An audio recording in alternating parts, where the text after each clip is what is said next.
All right, so now we're going to do some review from chapter 15. Again, I'm going to focus on some of the harder problems that we learned how to do in that chapter, not necessarily every problem, but some of the more difficult ones. And so this one comes from sections 15.3 and 15.4. What we're going to be doing is looking at this initial rate data. And what this initial rate data is going to help us do is to figure out the order of a reaction as well as the value of the rate constant. Okay. And we learned how to do two different types of data analysis. Oh, crap. Well, two different types of data analysis in this particular section. So again, just to be clear, this is initial rate versus concentration data. Again, from this type of data, we can determine the rate order. All right, so we can get our rate law and that rate constant. And in this particular type of data analysis, what we're going to take advantage of is we're going to be taking the ratio of two data points. This is distinct from this other type of data that we'll get to here in a second, where we take the difference between two data points in order to get the information that we want. All right, so let's just make a note that for our initial rate versus concentration data, we can get the rate order and the rate constant, and we do that by taking the ratio of two data points. Okay, and so I picked this particular problem because it was, kind of one of the tougher ones from this particular section, because it's not just A going to product, but rather A and B going to product. So we have two different concentrations that we have to look at here.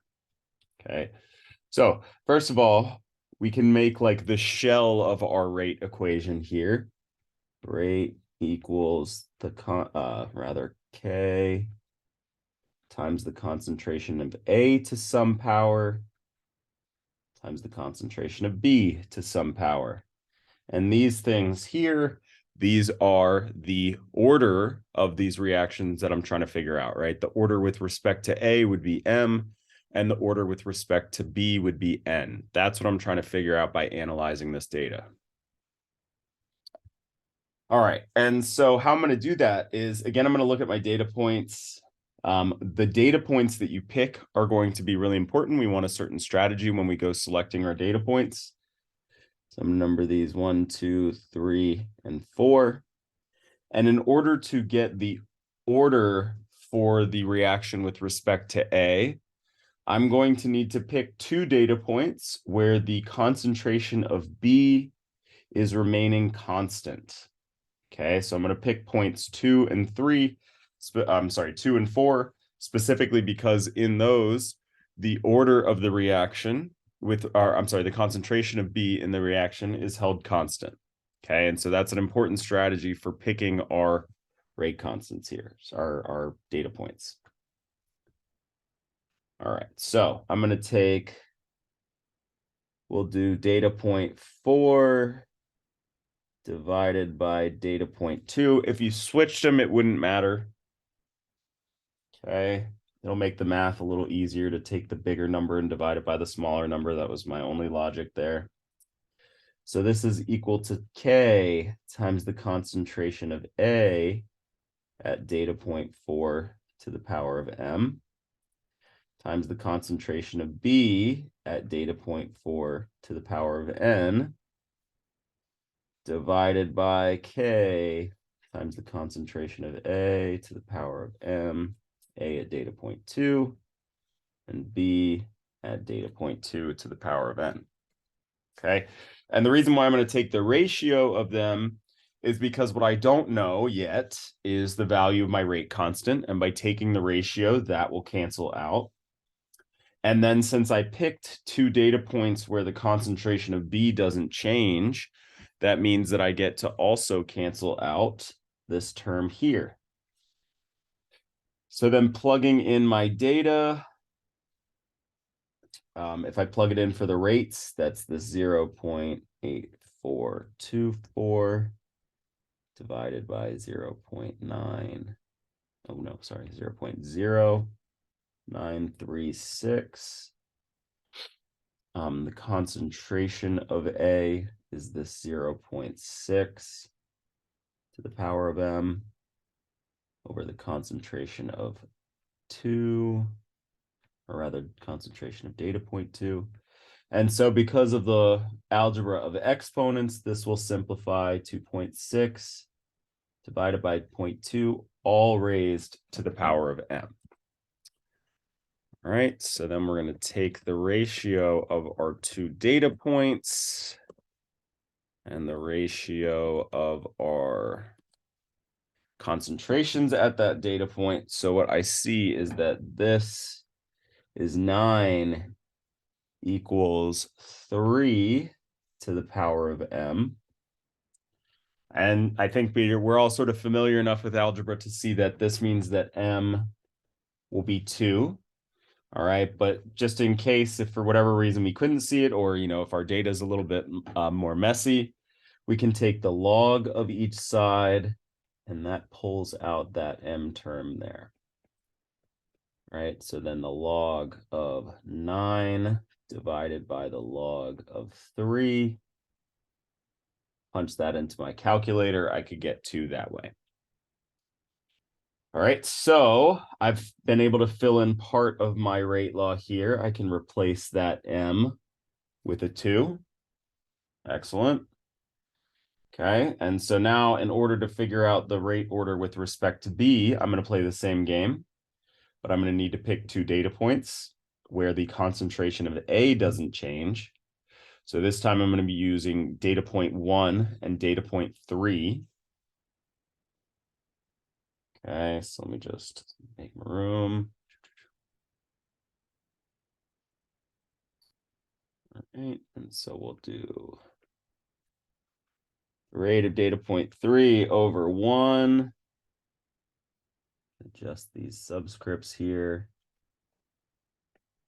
And let's pull out these red lines. Take a look at our expression again. And I guess we can even go ahead and fill in this 2 here for M. All right, so this is now data point 3 over data point 1. Again, since I'm going to take the ratio, that's the strategy with this data analysis. I get to cancel out K again.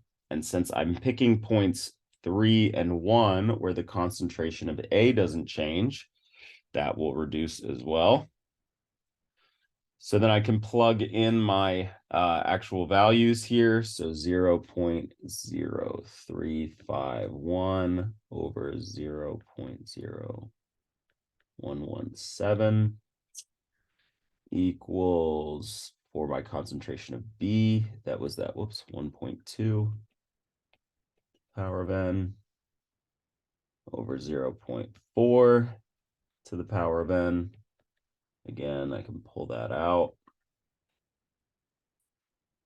All right, and I'm punching into my calculator.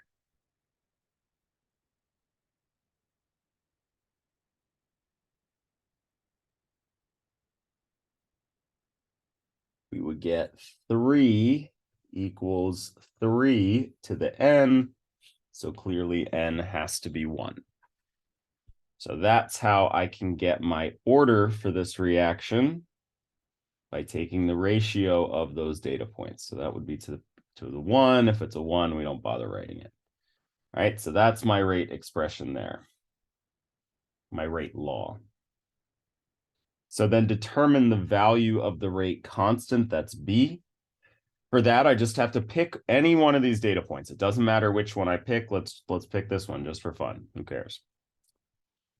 This plugging in my data, 0.0936 equals K times the concentration of A squared times the concentration of B. So then if I just divide both sides, to get K all by itself.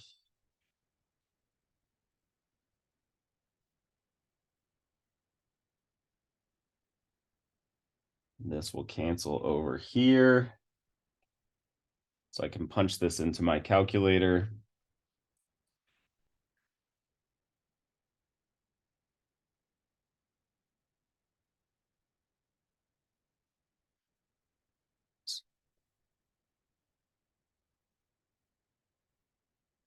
And I get 2.2925.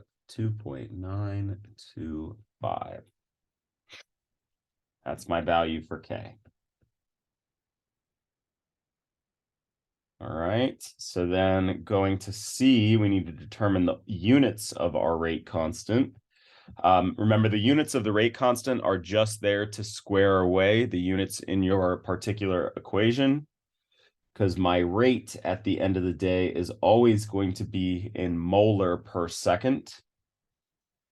And then I don't know what K is, but I know my concentrations are in molar. So that means for A, it's going to be m squared times m. So this right-hand side here will reduce to m cubed times K. Divide both sides by that molar cubed. And what I get is that the units of K must be 1/2 molar squared, which is often always also written in these negative exponents here. So if I'm going to be really good and sort of redefine, my K is this 2.925 inverse seconds inverse square of molar.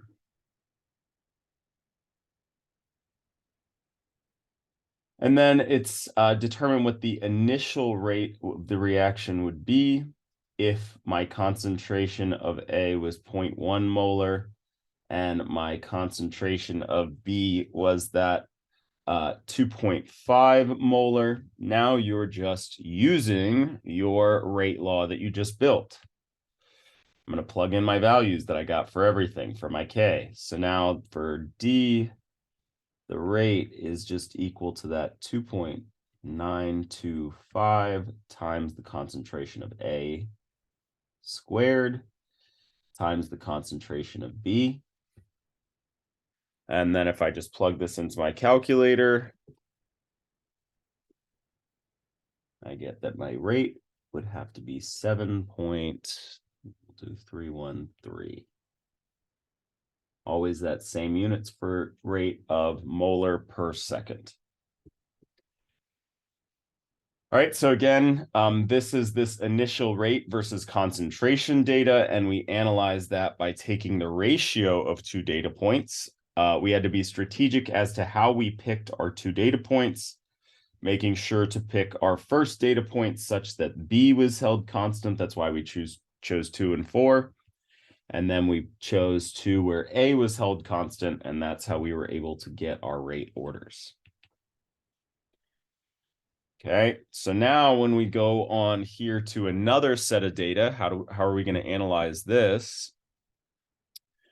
This is when we're going to utilize, so this is, well, real quick. So this is temperature versus K, our rate constant.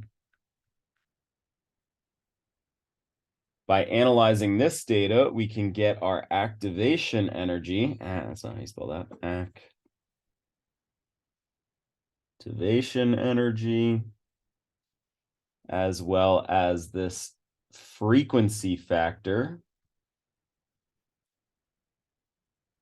Okay, both of these are terms in what's called the Arrhenius equation, which relates your rate constant to the activation energy times this constant here, which is called the frequency factor. Right, so activation energy is EA in this equation. The frequency factor is A. This is, of course, on our constants page. Just got to know how to use it. And to analyze this data here, we're going to take the difference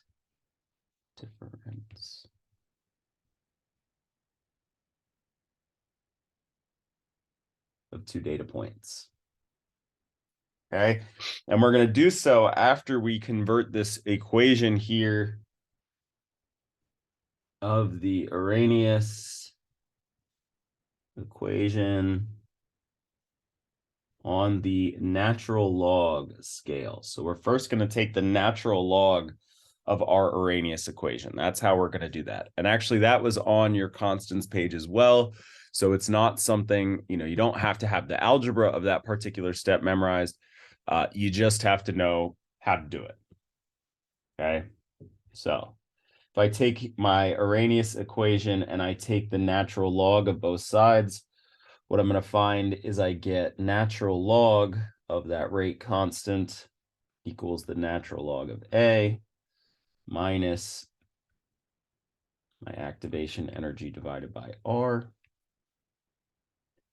times 1 over T. And the only reason you could keep T down here, that's fine.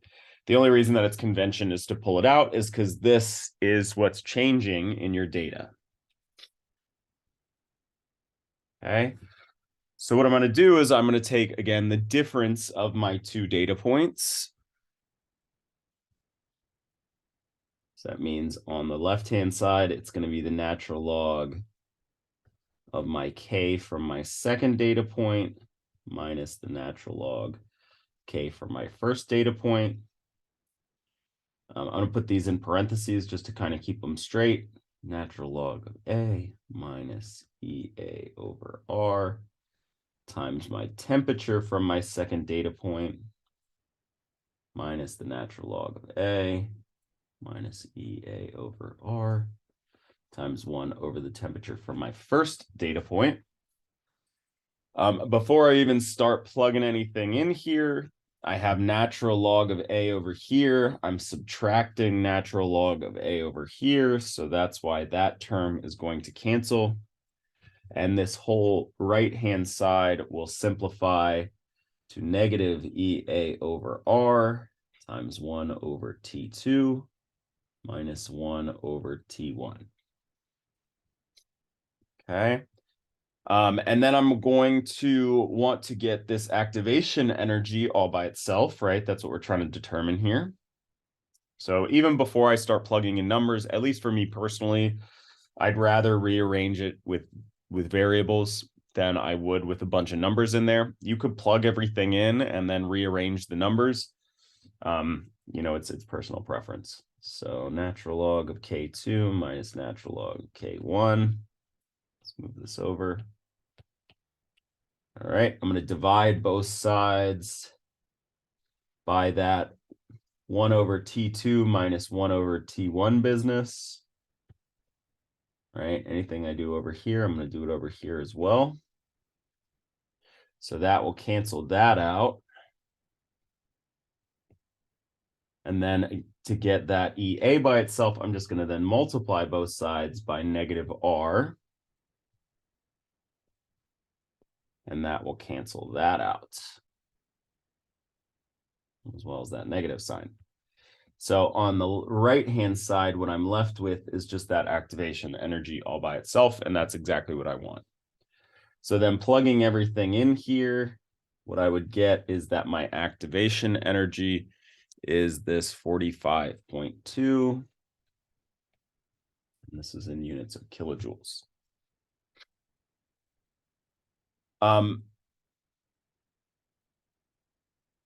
One thing I will say is if you're having trouble getting this correct answer when you're plugging in your variables, in order to keep your order of operations straight, you want to put both the numerator and the denominator in parentheses. All right. Otherwise, your order of operations would get all messed up. Okay.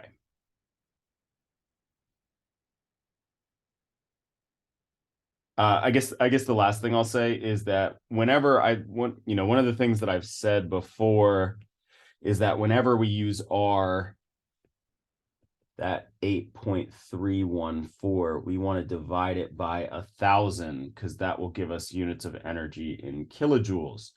And that's what's standard to report here. So if you just left in R as 8.314, you would have gotten a much bigger number because your answer would be in joules. But again, it's convention. And what I'm going to ask you for is in kilojoules. Okay, so you make sure to take that value of R and divide it by 1,000 to convert it to kilojoules. All right, so now I'm gonna just summarize what we have here.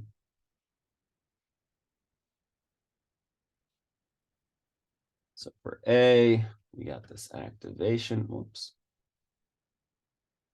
We got this activation energy. For B, it wants us to determine the frequency factor.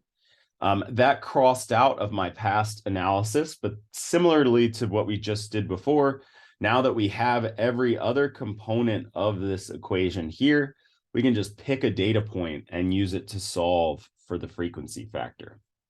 So what I'm going to do is I'm going to pick that first data point, and I'm just going to plug in what I have. My 10.43 is my K value. That's equal to A times e to the negative 45.2 divided by R over 1,000 times T, which will be from that first data point as well. In order to solve for A, I'm going to take both sides and divide it by, make some room here, divide it by this whole e to the business.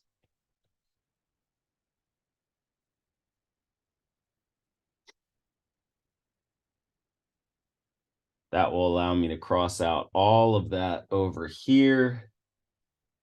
And so this will just be equal to A. All right, so I punched that in.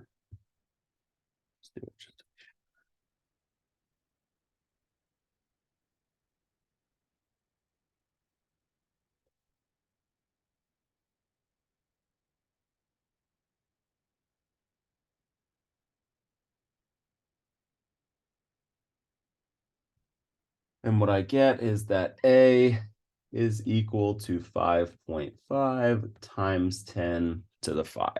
And A is going to be a big number. It should always be a large number. Okay, cool. So now the last step here is, given that this is a gaseous reaction, that's what it said at the problem, we have a gaseous reaction here. What we know for the collision frequency of a gaseous reaction is that it's 10 to the 9. So this wants to know what the orientation factor of this reaction is, right? So what the heck are they talking about? So let me just condense everything here. All right. What they're talking about is this term here, A, my frequency factor, is the product of two terms, P and Z. Z is what we call the collision frequency, and P is that orientation factor. And since for gaseous reactions, we can say that the collision frequency is 10 to the 9, that means that A equals that orientation factor times Z. I know that A is 5.5 times 10 to the 5th. That equals that orientation factor times that collision frequency of 10 to the 9. So then if I rearrange and solve, I will get that that orientation factor is 0.00055.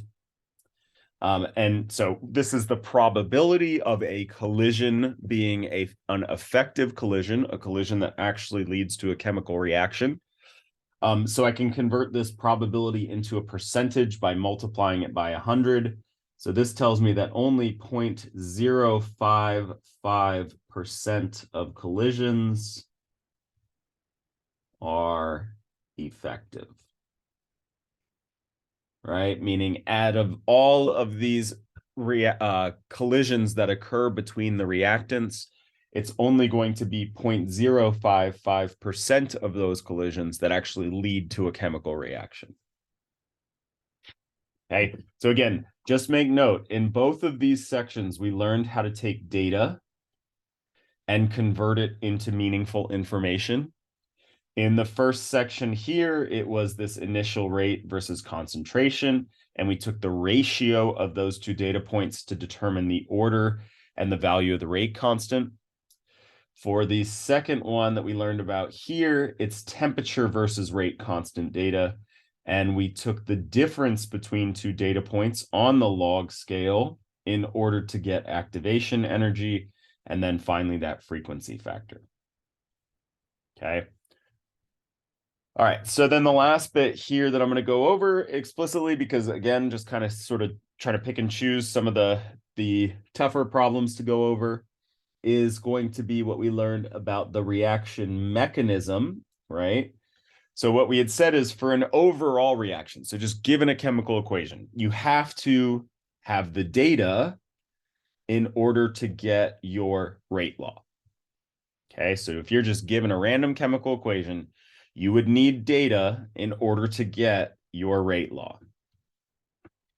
But what we said is the holy grail of information about a chemical reaction is what's called the reaction mechanism. A reaction mechanism is very difficult to find. We didn't go over any details as to how we would get a reaction mechanism. But what we said is if somebody smarter than us came along and said, hey, this is what the mechanism for the reaction is, we would know how to utilize that, how to turn that into meaningful information. And so what's happening is somebody's coming along and says, this is a reaction mechanism here, broken into these 3 elementary steps. Okay, so the first thing that we should be able to do is figure out what the chemical equation is for this overall reaction. And so how are we supposed to do that? Okay, the overall reaction should just be the sum of all of these elementary steps. So what we can do is go through and we're going to cancel what appears on both sides. Meaning if it's the reactant of one step and the product of another step, it's going to cancel out. It means it's both being created and consumed. So in this case, going through, I see I have 1 Cl here, so that'll cross that out, leaving me with 1. There's another 1 here, so that'll cancel both of those out. And then is there anything else that I can cancel out? Yeah, this CCl3 will cancel out as well. So what I'm left with for my overall equation, I'm going to put my reactants on my reactant side again, Cl2 gas plus CHCl3 gas. This leads to HCl and CCl4. Cool. So that's my overall reaction, right? The chemical equation for my overall reaction. Okay. Now, what we had said is that, again, kind of just to stress, if I was just given this, I would have to have data in order to figure out what my rate law is. However, if I'm given the mechanism where it's broken into these steps, I can actually just look at the chemical equation of my elementary steps in order to figure out what my rate law is.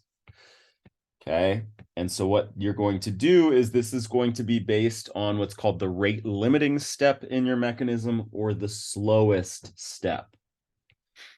Okay, and we can, again, we're going to just look at this chemical equation here, and from that, we're going to be able to get our rate law, right? So rate equals some constant. It's always going to start out like this. And then I'm just going to multiply all my reactants, right? So concentration of Cl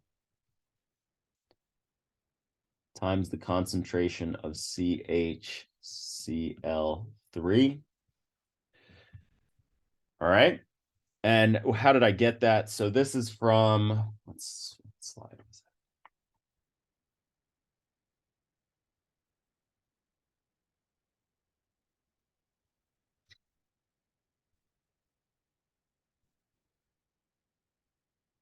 Just from this chart here, right? This idea that if you know your elementary step, you should know your rate law.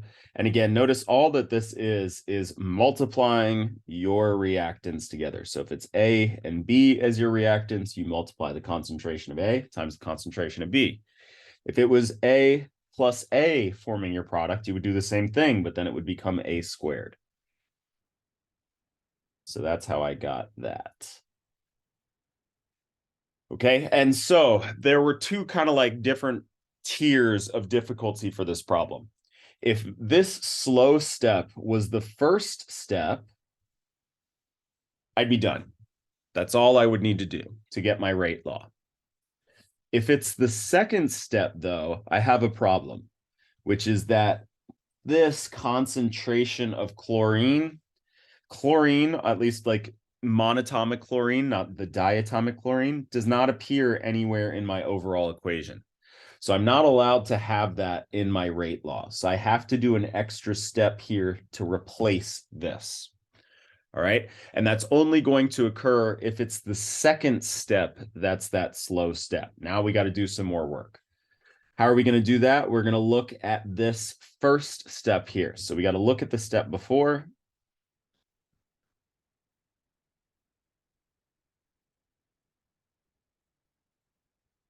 And the logic here is that that first step, since it's not my slowest step, since it's not my rate limiting step, it's a fast step, which means that that first step, that first reaction will have time to go to equilibrium, to reach an equilibrium before this slow step has a chance to actually occur.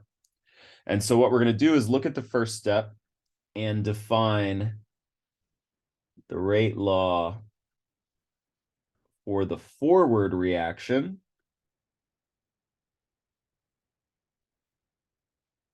So what do I mean by that? So first of all, and I'm just going to label, let's actually, we're going to have a lot of K's. So I'm going to sort of help us keep track of them here. We're going to say the forward reaction, we're going to call that K1.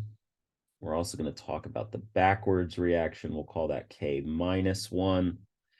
For the second step here, let's call that K2. So I'm going to update this. This should be K2 in my expression. Okay, so I'm going to define the rate law for the forward reaction. So going from my diatomic chlorine gas to product, that's just one reactant. So that rate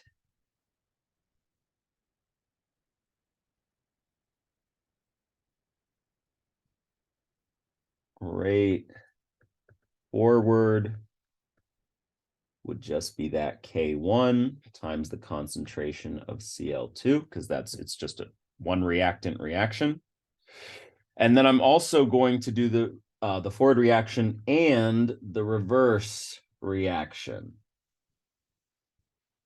All right, so going from my two monatomic chlorines back to my reactant. And since there's two of them, when I do the rate of the reverse, it's going to be K, but we called that K-1. It's going to be that chlorine concentration squared. And then because that first step, we say that it comes to equilibrium. So let's even just say because step 1 is fast and reaches equilibrium, we get to say that the rate of the forward reaction is equal to the rate of the reverse. So that means I get to set those two expressions that I just built equal to one another. So I'm going to take my rate of my forward reaction, and I'm going to set it equal to the rate of the reverse reaction. All right. Now, why does this help me out? Because look, I am trying to replace this. I got to get rid of it. And that's exactly what appears here. So what I can do is take this and solve it for that concentration of chlorine, and then turn around and plug that expression back into here. Okay, and so that's what I'm going to do. Let me get rid of my blue. Oh, I don't know. It's not the worst thing in the world. All right, I am going to have to get rid of this, though, so I can have some room. So first of all, I can divide both sides by K to the -1. That's going to get that away. Crosses that out over here. All right, but then I'm still left with chlorine squared. So then I'm going to take the square root of both of those, both sides.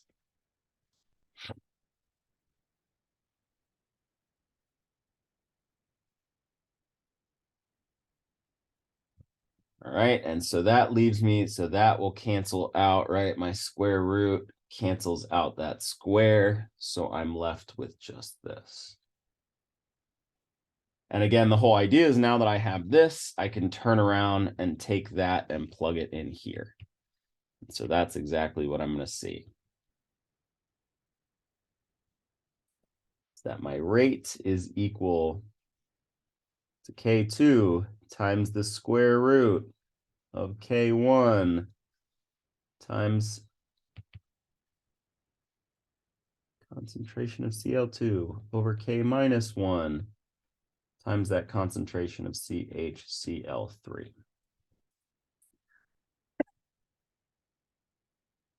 And that's it. I mean, that's we could sort of clean it up and make it a little bit prettier than that, but that's my rate law there. Okay. How you would see it is they always, like, these are all constants. I don't know what they are. They could be 5, they could be 500, but the point being is that they're a constant value, and a constant times a constant divided by a constant is just another constant. So they always roll these up into just 1K. Okay. And so actually what I would have to do is sort of pull out, what I'm going to take advantage of is this: A times B is equal to the square root of A times the square root of B. So I can kind of pull everything apart here. I'm also going to rewrite it. This is convention as well. Square root of A is the same thing as A to the power of 1/2. And so how you would see this written more condensely is K times the concentration of Cl2 to the 1/2 times the concentration of CHCl3. And then K, just so you can sort of check your algebra, that would be K2 over the square root of K1, K negative 1. So I combined all those constants into just one constant, K.